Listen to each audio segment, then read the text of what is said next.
So Aaron, let's start off by talking about you were gone from work for a month and a half, 2 Right. months, month and a half? Sure. What happened? Why were you not here? It's a very long story, and I'll try to make it as short as I can. So back in 1996, I had a knee surgery and it developed a resistant staph infection. I went into the emergency room. My blood pressure is 220 over 180. I was hospitalized for several weeks, almost died. I was told I'd probably lose my leg. Resulted in 2 more emergency surgeries to, they called it debridement, to take all the infection out of my leg and knee. Then I had about 2 months of physical therapy after I was out of the hospital to try to regain the range of motion in my leg, and went through a lot of painful physical therapy. That was not successful, so I had a 4th surgery to cut around the kneecap and get the scar tissue out. So This was all in 1996? 1986. Since that time, I did not go back to the knee doctor, even though I have needed a knee replacement for 23 years, and I've had 23 years of chronic pain with no cartilage. And that pain has just gotten debilitating over time, and I had fairly severe PTSD from that experience in the hospital, which I never really addressed, and then never really addressed my chronic pain issues.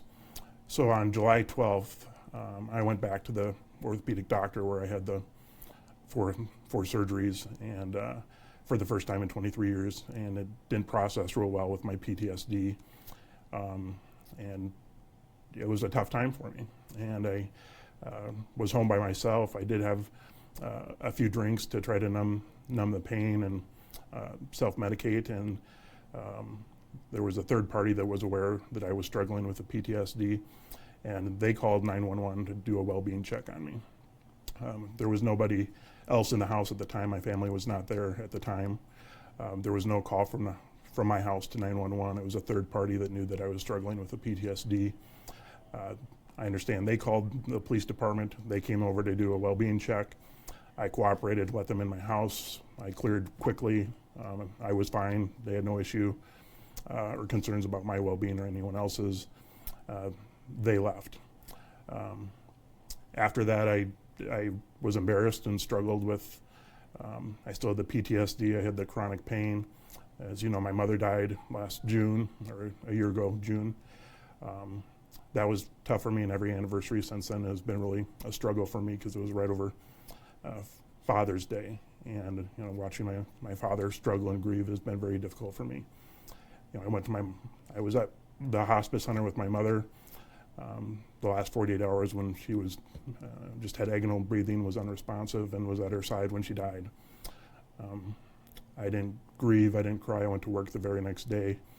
I worked the very day after her funeral and didn't take any time off for myself to grieve or process that in a healthy manner, and that's been building up for some time. My blood pressure and my heart rate were extremely elevated with the PTSD and work stress, and I was kind of working myself to death over a long period of time now. I haven't had a vacation in over a year, and I have severe insomnia and don't get a lot of sleep just because of a lot of the stress that I have. As you know, I've seen a lot of things in this job. I've been to 2 executions, countless child autopsies, countless crime scenes, and you're always feeding the meter, and you don't remove those images or those horrible things that we see and deal with on a daily basis. So that was part of it as well. So while I was gone, I went to the hospital. I saw several doctors and was working through all of those things in a healthy manner before I came back, and I got my blood pressure down and my heart rate down enough that I was comfortable coming back. But I'm still working on those things. And when you're the chief prosecutor in Sioux Falls, you try to put on a front that you're tough, you can't cry in court. A lot of times I'm the only one not crying in court, and you have to have this tough guy image, and unfortunately our society attaches a stigma on occasion to people that get help or seek help or self-care, and I was one of those people. But I would encourage anyone to do what I did, and you have to take care of yourself because you're not good to anyone else unless you do. So I have done so. I'm back and I'm healthy, and I want to apologize to my family and neighbors for what they've been through with a lot of the false media reports and innuendo that there was a call for help from my home, or I know there's a lot of rumors about that aren't true. I apologize to my neighbors for the paper canvassing our neighborhood, trying to get a scoop or somebody to go on the record. And I want to apologize to the Sioux Falls Police Department, because I know there was a story about a cover-up in the paper that wasn't true. And there was innuendo there that I was given special treatment, and I wasn't, because they followed every policy and procedure like they would anyone else. Clearly there wasn't a crime or an arrest or anything of public record that they could share, and they kind of fell on their sword to do the right thing and not comment on something that would never be public for anyone else, whether public or private. But when police are called to a residence, it typically goes over the scanner, and it typically shows up in the log. And that wasn't the case for this July 13th call? I don't know, and I haven't looked at that. I was told that they were following all policies and procedures, that there was a well-being check. I haven't listened to the call, so I guess I don't know about that. But what you're telling me is that someone else outside of your home called, Right. gave the police your address and Right. said, go check on him. Yeah, Or exactly. worried about him. Yeah. Were you ever a danger to yourself? No, absolutely not. Were you intoxicated? Were you drunk? I had several drinks when law enforcement was there. I was always fine.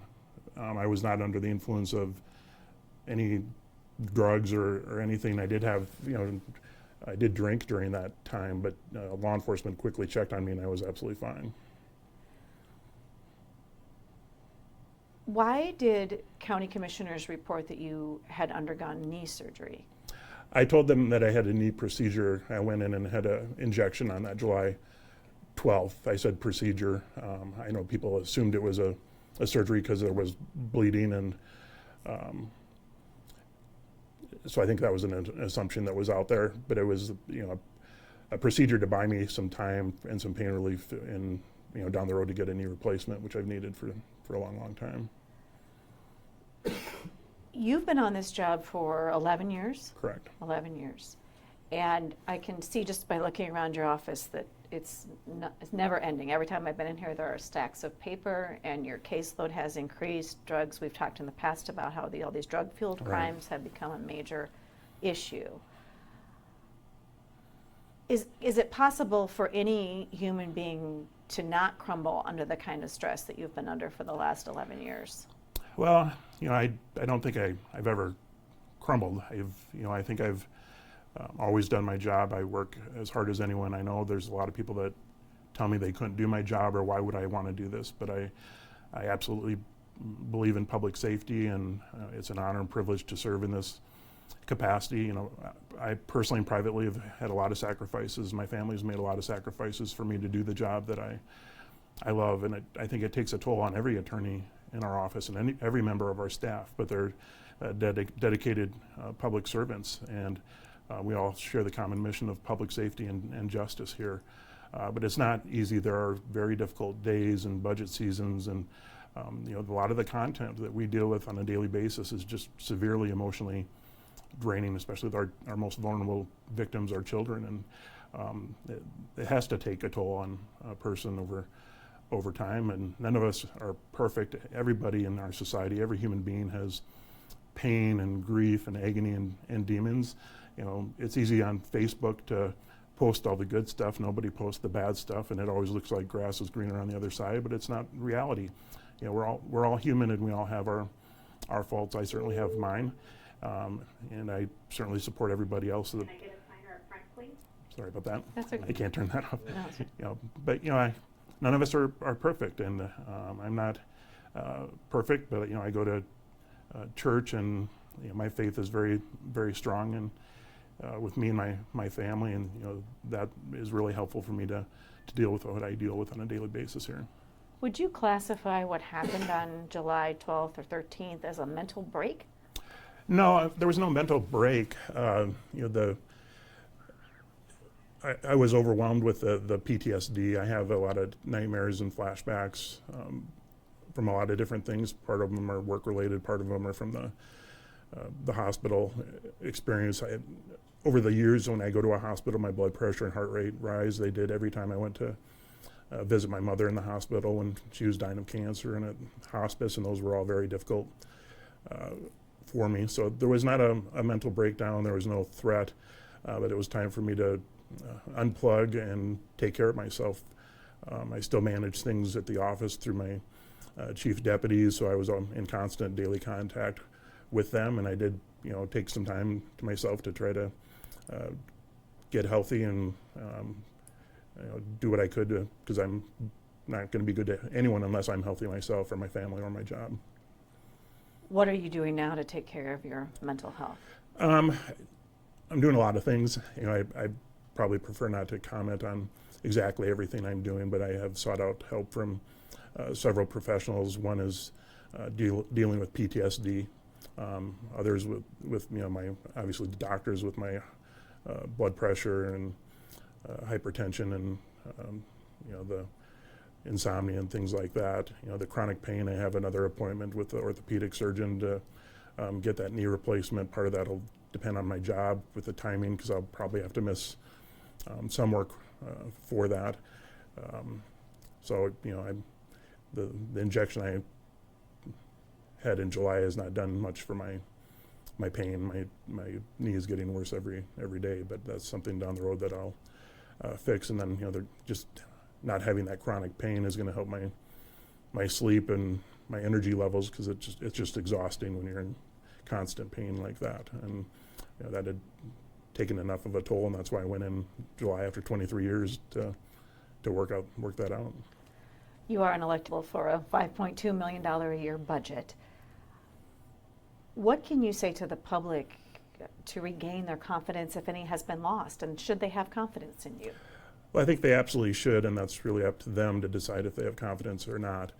I haven't done anything wrong. I just took care of myself for the first time in a long time, but I continued to serve as the head of this office and was in daily contact with my deputies making decisions, but I also took some time to get healthy again. And I absolutely intend on running for state's attorney again. And I will do so as long as I feel it's in the best interest of my family. I will work every day to show the public that we are a very hardworking office, that there is incredible integrity here in the people that I work with on a daily basis that are seeking justice for our victims, and they do so with overwhelming caseloads and very limited resources. So this is an incredible place to work, but we do sacrifice a lot of ourselves to do it. Why do you want to run again? You mentioned the overwhelming caseload, some of the disturbing cases that you have to deal with, and how they affect you personally. Why would anybody want this job? Well, part of it is I just feel duty bound to do it. When I ran the first time in 2008 and started in 2009, nobody else that had my experience was willing to do that at that time.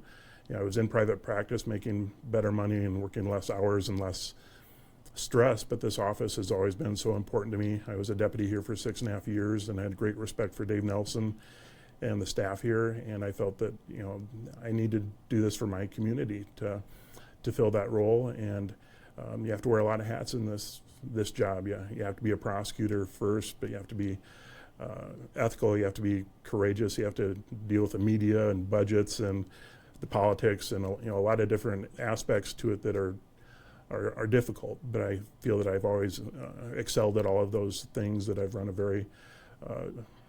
very good ship here and work with wonderful committed people. So at this point I intend to run. I have no aspirations for any other office.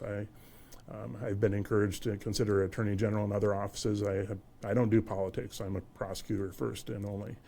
So I'm not running for anything higher than this office. This is the office that I love and the job that I love. Is the Attorney General investigating anything No. about what happened? I met with him Friday. So What did he say? he just popped in to say hi.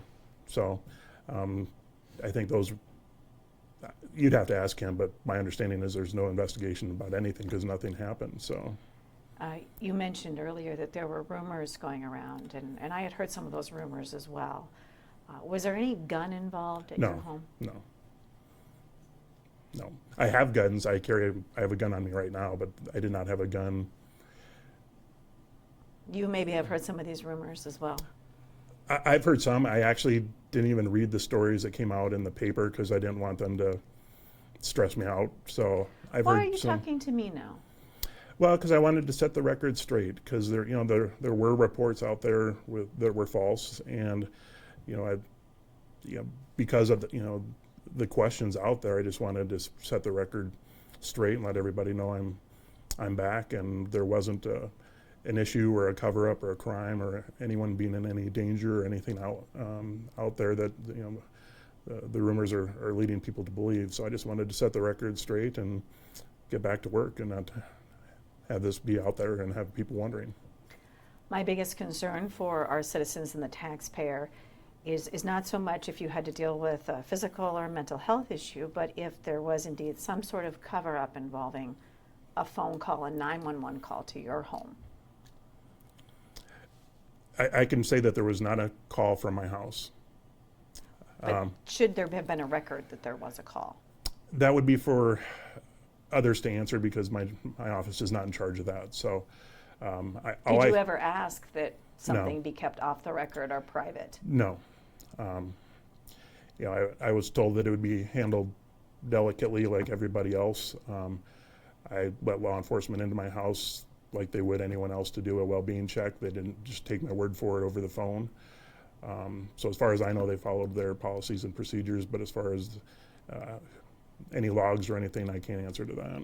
Is it up to you, since you are the Minnehaha County State's Attorney, is it up to you to release the 911 call? We are not the record keepers for those. Who does decide that? 911 Metro would be, they are the record keepers for those things. I know in the past when I've had asked for 911 calls, sometimes I've had to go through the sheriff. Would you have any objection to that call being released? I would just ask them to do whatever their policies and procedures are for anyone else.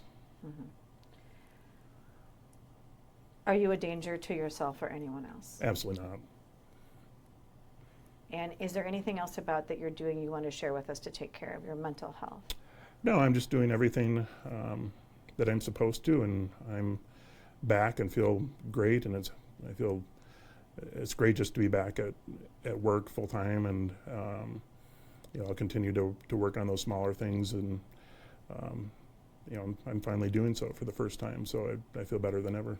Do you feel like you've lost the trust of your employees or of the public at all?